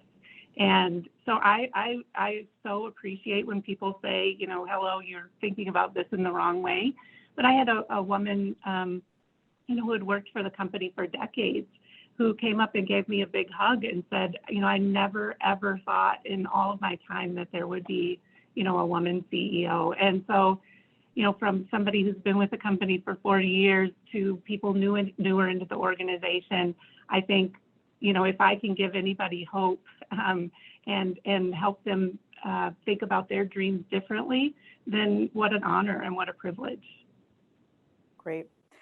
Kim, you, especially in the world of STEM and tech and science, are used to or have been at many points in your career the only woman in the room, the only one around the table. What has that been like for you, and how has it influenced your journey, or how has it changed along the way? I wouldn't say I aspired to a certain career title necessarily, but I was a believer of working hard, and I've worked hard my entire life to get things, putting my way through school. Whatever it was, I had a goal, I would go get it. So I think that words perseverance, confidence come to mind, but humility too. I think those are things I carry with me. But yeah, for a lot of my career, I was the only woman, or I was,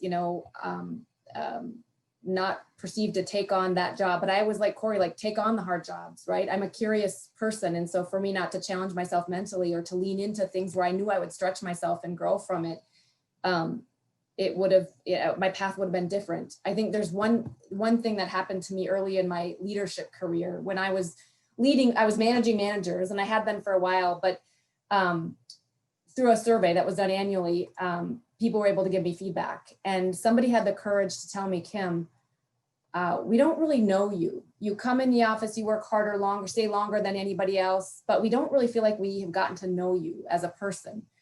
And that really tugged at my heartstrings, because that is not the person I am. That is not the leader I wanted to be. It wasn't the followership I wanted to create.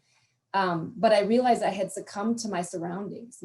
And I'll just use what was happening to me in my life at that point. I had 2 young kids, and I have 3 now, but at the time I had 2 young children. My boss didn't have kids. My boss's boss didn't have kids. I was a dual career family. I was trying to balance hiding the fact I was a working mom from the people I was working with. And I kind of succumbed to the circumstances that I had to be present to win, or I had to be there every day and work harder than anybody else to kind of mask this other side of my life. And thank goodness that person had the courage to tell me that when he did, because ever since then, I'm like, I will never revert back to being somebody I'm not. And so for me, being the leader and being who I am has actually, it probably catapulted me in my, unplanned necessarily, but it just catapulted me in my job, because it felt like a weight was off my shoulders. I could just be me. And I would tell stories of failures I had, and I felt people could connect and relate to that. And I think it helped my brand as a leader. But had I not learned that the hard way, because that's pretty hard to hear, at that point in my career, I was like, oh, I thought everything was going well. And when for somebody on your own team to say, that was a pretty pivotal moment. So my advice is, I don't know, you can never go back in time and do things over. So learn as much as you can at the level you're at. People see through you if you're just aspiring to a title. What is it, the experiences you want to gain? What are the tools you want in your tool belt that are going to help you set yourself up for success? And then believe in yourself, right? No job description. You go read any job description and it has 10 things on there that you're supposed to do. Don't go back and say, oh, I'm not going to apply for that job because I don't think I have what it takes in that regard. Believe in yourself, right? And when you believe in yourself and you're confident in that, the worst thing you're going to do, you're not making decisions. Even Corie said it. She's not the one making all the decisions at Best Buy. You're surrounded by people who have expertise that you can lean on, right? And if you're a good leader and can build the right team around you, anything's possible. Great advice.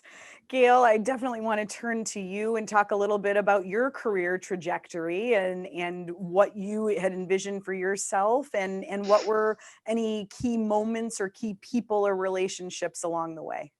Well, I think much like many other people on this call, I don't think I ever had a career plan. I just get bored easily, actually. So let me flip curiosity to I can get bored easily. And I had a tendency to rescope jobs when that would happen. And sometimes that can let you stand out a little bit. And I was open to the tough challenges for sure. I think Kim's comments though about the feedback she got from one of her direct reports, it sounds like, is fantastic. And so when I thought about this question, I've had everybody I've ever worked with, whether they know it or not, is a secret mentor of mine, right? I'm trying to learn something from everybody, but the truth is I probably became a better leader by two-way feedback sessions with those who reported into me, right? Because no one's going home at the end of the day and saying, today my boss, if they start that sentence, it's going to be either really bad or really good. No one's just going to be like, today my boss wore a really nice white shirt. That's not going to happen, right? And so I found that to be a nice avenue of feedback. And then the other one around authenticity, I was fortunate enough to listen to a phenomenal leader, Carla Harris, speak. And she said, the only competitive advantage you have is yourself. And your company, there's a million other people that have the same 3 skills that you have. And the only point of difference you have is how you uniquely do them as Gail or as Corie or whatever. And so I just, for better or worse, have never overly filtered myself. And I feel like it can become like a Tim Gund moment. If I can't fit here, it'll be more efficient, right? And I'll go someplace else where I can. And so I really resonated with both of those points because I think they're spot on. You're making it work wherever you go. We have a lot of questions pouring in. Thank you to everybody who's posting them, and feel free to continue. We'll get to as many as we can with our generous panelists. But one more from me before we turn it over to our audience questions. Obviously, board service and being on boards is a big part of the census. We heard about that. We know what a correlation there is between companies with women on their boards and women in executive roles. All of you have experience on boards, and I'm sure you have some thoughts about it. I'm curious, Corie, how much has board service, both on your own and then outside, helped you as a leader, and how important do you think it is to continue getting women into those roles? It's exceptionally important. And I think it was you, Gail, who said, like, the reason you have these conversations is because you have better business outcomes. That's where you have to start. And I can tell you, both our board being more than 50% women, at least a third people of color, like, they drive me to have diversity and inclusion conversations that I might not otherwise feel comfortable having because of the composition of the board. That is an incredibly powerful tool. And then for me to take that to another board and influence the composition of that board because of my own life experience, that becomes another powerful tool. And you can just see how this builds. I mean, I have this theory about leadership waterfalls, how once it starts at the top, you just get this beautiful culmination of waterfalls that have those behaviors trickle throughout the organization. And I think it's true with board service as well. I think companies fundamentally make better, more balanced business decisions when you have as diverse a board as humanly possible. And I think I'm a better leader because I'm also working with another group of people to lead another company and learning about all the things they're struggling with, and hopefully able to influence their outcomes as well. So I just think board diversity, it's becoming a more popular topic. You guys made it popular well before it was discussed more broadly. It, in my mind, is fundamentally one of the biggest and most important decisions that a company can make. And I think we see also that there are not a ton of opportunities to add. It makes it that much more important when you're talking about maybe a couple dozen openings on boards in a year, and how do you really make them count? Bethany, ALLETE also a leader in having a diverse board. Do you feel like that came before you? I mean, is that what led to your appointment, and how much does it impact the culture at ALLETE? Well, ALLETE is amazing. We've had women on our board and senior leadership for decades, really for decades. And so there's this real innate kind of understanding of the points that all of the leaders made, including Gail very well, in terms of that diversity brings strength. You know, it brings strength to our company. And so I think it's been amazing. We have incredibly talented, experienced women leaders on our board, and a tremendous amount of respect throughout our organization for what they bring to our organization. And so I would just also add, you know, as much as public company boards and business boards are, you know, seeking to diversify and all of that, those opportunities are still relatively rare. So I am only on ALLETE's board of directors, and that's just since I was named president last year. But our company is very encourages leaders to step into communities and community boards, nonprofit boards. I think there's incredible growth and development opportunity on nonprofit boards. You learn a lot of the same things, you know, growing as a leader, thinking strategically, how to communicate effectively and persuasively, learning from diverse viewpoints, and really, in all of our cases, trying to make a difference in our community with something that you're really passionate about. So I would encourage you, if you're looking for some board experience, there are so many nonprofits throughout our state who desperately need and want, you know, women, certainly BIPOC, people of diverse backgrounds to engage and bring their expertise and experience to make a difference in our communities. It's a wonderful place to start. And Gail and Kim, both of you have experience to that end. You know, that old adage of if you want something done, ask a really busy person to do it. Curious how both of you juggle your board commitments, nonprofit work with your very busy professional lives and personal lives as well. And I mean, selfishly, is it worth it? Has it helped you in your career, or is it just your give back? Talk just briefly about that. Kim, do you want to start?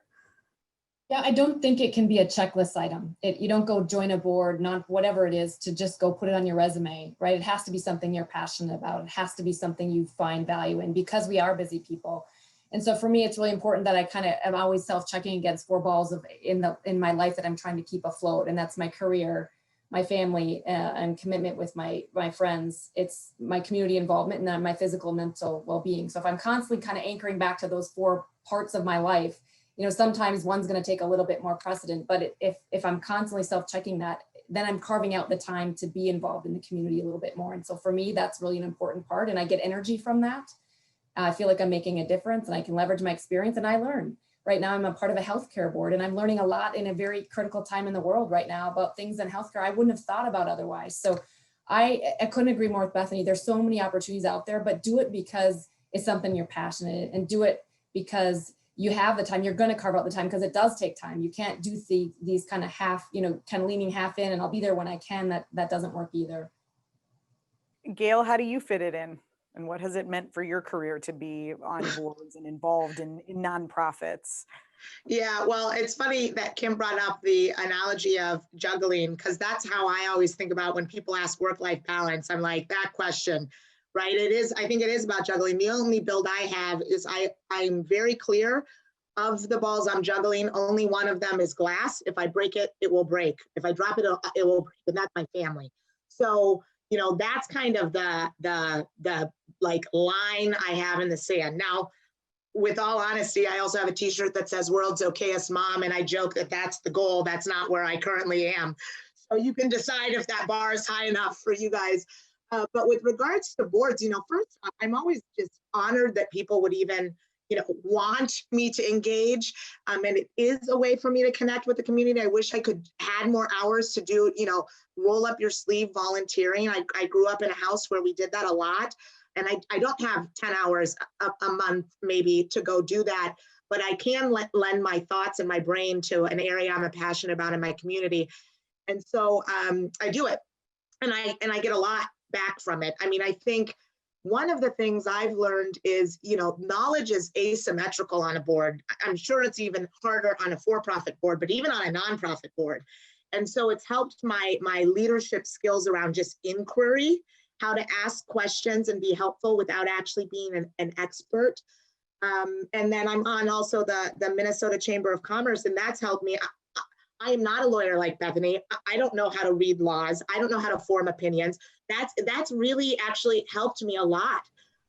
It's just another area of interest where I got to learn. So, you could say I do it for the community, but I've gotten a lot back from it, including a whole bunch of new friends, right? Just some more networks of wonderful, awesome people trying to make the world a little better for everybody. So I've really enjoyed it.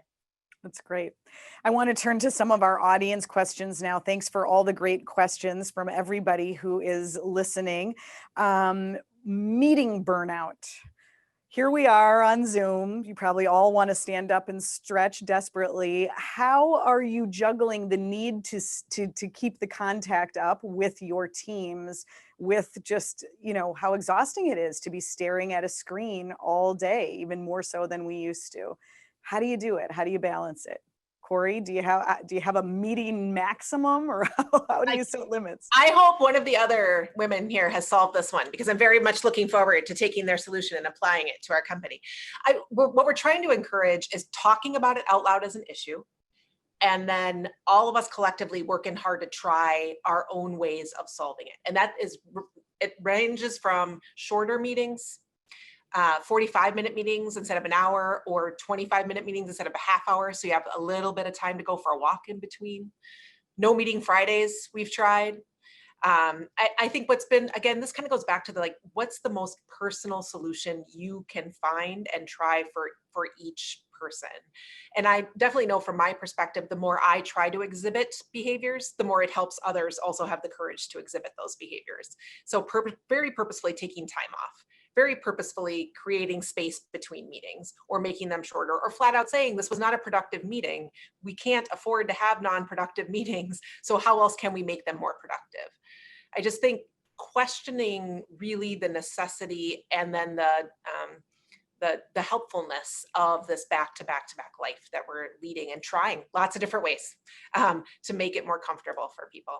But I'll be the first to say, I think it was the CEO of Microsoft, he said, I don't know if I'm working at home or sleeping at work. And I think we all feel like, just no matter how hard you try, a little bit of that. And so I'm encouraging everyone to try different methodologies that will work for them. Anybody else have a tip or trick or something that has worked for you and your team to avoid the burnout of screen time? I don't know that I have. I was hoping to get a lot of tips like Corie on that particular question. I do think it's really important. We've tried to, even when we're having meetings on very heavy topics, our pandemic steering committee and that kind of thing, we've tried to end every meeting with some good news. And so it's always been, people will show pictures of their, walleye that they've caught in North Dakota, or their kids doing X, Y, and Z, or just something funny, just to try to, you end and you feel good and you go on to the next meeting. And so I think taking that, is really important, because I think, life is really serious right now. And there's a lot of stress and somebody mentioned well-being and how important that is. We've got to, as leaders, demonstrate that, we got to have some fun too, and we've got to enjoy ourselves. We all miss that kind of informal interaction with each other.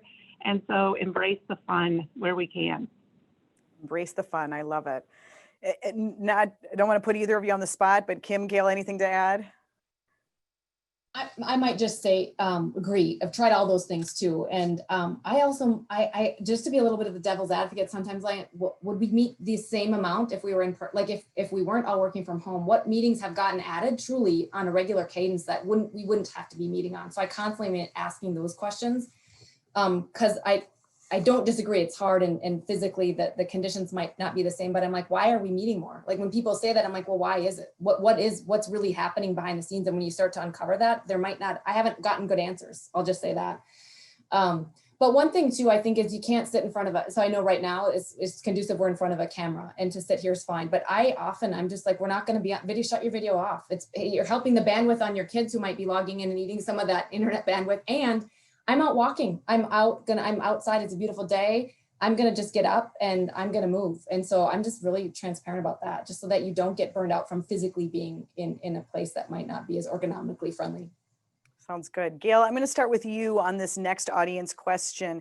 This person asks, often when women of color come forward with a concern or critique, especially if it's about a leader, they are dismissed or viewed as angry. How do we protect folks who come forward with concerns, especially if it's about leadership? Yeah, well, Kamala Harris might be able to answer this question than myself. Yes, that's the stereotype. And yes, that does happen, of course. I think my approach, I don't know if it's the right approach, but my approach, even in the other Black women that I mentor, is sometimes you have to do things, make yourself even seem more charming, like soften how you say it the first time. Understand it's not necessarily one conversation, but can it be planted over time? There's a lot more, it shouldn't be this way, but this is, the truth. I think what we can all do as, especially people who aren't women of color, when you see it, this is the time to be the ally. Right? Don't make that person have to say the thing that could be seen as aggressive if you saw it too. When they do, if somebody comes back and says, well, that was aggressive, ask them, was it really aggressive, or are you hearing it that way? Because I remember when this person did something similar and it seems we drew a different conclusion. The person of color can't come back with that level of force. And so I think it's a moment for allyship when it's there. But if this was coming from a person of color, it's kind of the art that you've probably been learning your whole life to navigate, systemic racism in general. And you still have to use it in business, unfortunately. But I do think we can build bridges through allyship to help not make that person feel like they're on their own and that they were the only ones who saw it. Thank you for that. Another audience question. How are your companies handling the current executive order on diversity training? How are you approaching that? Corie, anything you can share? I don't know all the intricacies of the executive order. Here's what I would say. I think at Best Buy, we've been on a journey, and we started this journey a while ago. And it includes not just kind of spot education, but all of us together trying to time and time again educate ourselves and provide the resources for our workforce to stay educated. And I don't see us changing our point of view on how we're going to provide that education to our workforce. So I'm very proud of the work the team's done thus far, and it's going to continue to be a long and I would say continuous approach to education. And we're not really going to veer from the course that we've been on thus far. Great. Anything from ALLETE or Cargill or Ecolab on that front? Any tips or advice related to diversity training? Things your companies are doing that are working well? Well, we're doing I would say the same. We're doing what we believe is the right thing for our organization, for our employees, for our communities. So we're sticking with that and have been on that journey for a while as well. I think it is really important. The education piece is very important, so that we're even kind of speaking the same language and acknowledging, we've talked a lot about, and the term is kind of challenging for some people, but microaggressions and kind of, how things, things that are meant, even they can come from the best place in the heart, but they hurt people, and over time they can build up and really create a culture that doesn't embrace diversity, that isn't inclusive. And so how do we have really candid, respectful, thoughtful, caring, compassionate conversations about that so that we get better? Sure. I want to move on to another question. We talked about this earlier, just about really reaching beyond the typical to expand talent pools. Somebody asks, what talent ponds should we be leveraging? Any particular advice on that front, on where we need to go to make sure that we're broadening the talent pool? Kim, any thoughts on that? Well, I think it depends, right? So I have a very global team, and how I recruit and what I'm looking for in different parts of the world are different, and right. So I have to be thinking about what makes sense based on the location. You know, I have, you know, a kind of 50-50 across the globe. I have a pretty equal split male to female, for example, but I know in India, I have a really hard time attracting talent, women in particular, and retaining them. And so I have to do something different in that marketplace to build the brand. Culturally, it's not as accepted for working mothers to be working. And so you just have to think about what can you do to educate and to try to show that we have flexible work models that are going to work for that type of population. In Brazil, I have a strong presence in Brazil, in Uberlândia, Brazil, and we're doing some very targeted recruiting around transgender and Afro-Brazilian recruiting. And so again, it's how we're targeting relationships with local universities, you know, second career kind of contacts like that. So I think you have to be deliberate and know what's the needs of the area and what are people looking for, and then be very diligent and deliberate in marketing that. Thanks for that. One more audience question. Besides having a seat at the table, there is another pervasive equality gap with women and people of color in the workplace: pay. What are your organizations doing to close the pay gap? Do you see that still as an issue and a problem? Corie? I think this is another place where specificity matters. What are you looking for and at what levels? And are you measuring how you're paying people? Are you actually looking at it? Are you breaking it down to small enough levels of detail? Do you understand it geographically, to some of what Kim was talking about? Do you understand it by level? I mean, for me, this is a place of real specificity, and it's a challenge because getting the data the way that you want it to identify everyone the way that you would like to is not always the easiest. You have to commit to doing everything you can to try to granularly understand where your populations are. And it has to be the level of detail that you can actually drive change at all the appropriate stages along someone's career journey. Gail, I see you nodding. Any thoughts to add on that, on pay equity? Yeah, well, I mean, I can speak more from Ecolab. I mean, I 100% agree with what Corie said, and we do, you know, we do a pay equity audit, and any incidents you try to correct. I think our bigger challenge is not same level, same type of role in the same market. People are paid pretty similarly across those kind of differences. Our issue is more because of the pipeline, where people sit in the organization. So if you actually look at who's getting the majority of the money from a salary standpoint, it's not as equitable across as you would like it to be.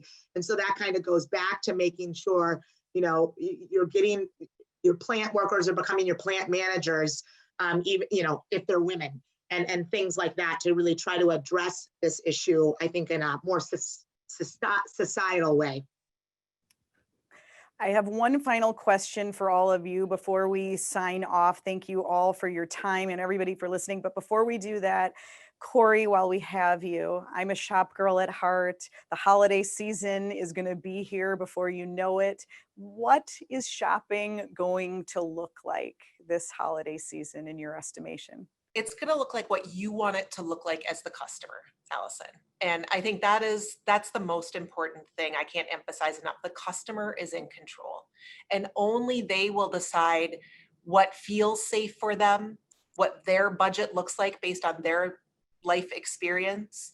Only they will decide what brands they want to frequent. And my job as the retailer, in my case, is to make sure that whatever way you want to shop us, call us, chat with us, come into a store, go curbside, walk in, whatever it is, I'm going to make that as seamless and easy and importantly safe for you. And every bit of customer data we have right now, safety is paramount in a way it never, and no retailer woke up before March thinking, I got to keep everybody safe. And now that is paramount. And so my job is to tailor to however you want to shop and then make that experience as safe as possible. Well, good job. I've done each of those things and they all worked very seamlessly. So thank you for that. I want to just end by asking each of you, as you reflect on this crazy year that none of us could have anticipated and what you've had to do as a leader and what your companies have had to do, what will you carry with you out of 2020? What have you learned that will benefit you in your leadership and, just your country, your company or industry as well? Gail, do you want to start? Oh boy. Personally, I've learned sleep is super important and I don't get enough of it. And so that's my current objective as a leader, because can't support others if you're not well rested. I think for our company, and a little bit me as a leader, I think my biggest learning is just how resilient humans are. I mean, this year is crazy. In an interview, if you would have asked somebody in 2015, where do you see yourself in 5 years? No one is answering with this, right? And so I think just appreciating that more, continuing the conversations around empathy and compassion, around what people's different living situations are. It's in the forefront now, but when we do go back to office or it's more return to normal, kids are still kids. Elderly people still need care in homes. People are dealing with health issues. And I think we just don't ask those questions or talk enough about that going forward. And so I'm hoping both for my company and for me as a leader, that's something that I take with me in the years to come. That's great. Kim, how about you? Would agree. I mean, appreciate the small things, right? This has been a year like no other. And so appreciate the little things. When my son came home unexpectedly from college and I had family dinners for the first time in 10 years because we had more time together, appreciate that, right? Appreciate when you go to the grocery store and there's actually products there that you can buy that are, the shelves are full, especially working for Cargill. I mean, I was tied to the company's mission, right? We're the global leader, want to be the global leader in nourishing the world. And when food wasn't prevalent and I had to ration what I was buying at times, that was a different feeling for me. So don't forget those things, right? So don't forget those hard times, but capitalize on the good things. Capitalize on that time you had with your family, your food, the meals, whatever it was for you. Just don't take things for granted. And then I think back to how I want to make sure I continue to leave a legacy of my brand as a leader, right? Maya Angelou always said, people will forget what you said or what you did, but they'll never forget how you made them feel. Right. And so we all can make people feel important and feel like their voice matters. And I think that's something I want to take with me. Great advice. Bethany? Oh, I think you might be muted. Muted. I had to be one on our last question. So sorry about that. I think it's to be part of the solution. I think 2020 has been challenging in so many ways, and you'd think in the first global pandemic in a century that people would have just kind of hunkered down and let's survive the pandemic. But really, it's brought to the forefront all of these important issues that we've touched on today. And, I think what's so important is that we as individuals and as businesses need to be part of that. We need to be engaged in that and demonstrating through our actions, not just our words, that these issues are really important and then we can make a difference. And Corie, we'll let you have the last word. Well, about a year ago at Best Buy, we started talking about what we call our inclusive leadership behaviors. And they are empathy, vulnerability, courage, and grace. And something interesting happened as the pandemic set in. Those 4 behaviors became not just about inclusivity, they became about how we were living every single day. And the prominence of those behaviors at a Fortune 100 company, that being the pinnacle of how we're trying to lead, that to me has been just an amazing and refreshing change.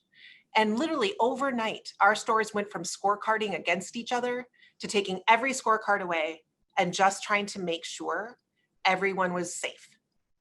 And the power behind unified empathy, vulnerability, courage, and grace is exponential. But it's hard to start there as a leader. I'll say that. It's hard to say that these are the pinnacle emotions that we're gonna drive through this company. And the most wonderful thing I've seen happen throughout all of this, whether it's economic hardship, pandemic, social justice, those 4 behaviors, time and again, exhibited with passion and care, they can do more to help us all collectively move through this than anything. And my hope is that is an enduring piece of both what's important about this company, but also just what I will hang my hat on as a leader. Absolutely. Well, thank you for ending on that note of optimism. We've learned a lot from all of you and just so appreciate all of your time and insights. Corie, Bethany, Gail, Kim, thank you so much. This has been a greatly anticipated, long in coming panel, and we really, really appreciate you being here. Thank you once again to St. Catherine's University and to all of our sponsors, Best Buy, Greater MSP, RBC Wealth Management, PNC Bank, Cargill, RSM, and United Health Group. This webinar, we've had some people asking, will be available online, so you can review the highlights and share it with your friends. Look for it in just the next few days. Give us a little time to upload it at tcbmag.com. We'll send you a link so that you have easy access to it. Thank you so much for joining us. Have a wonderful afternoon.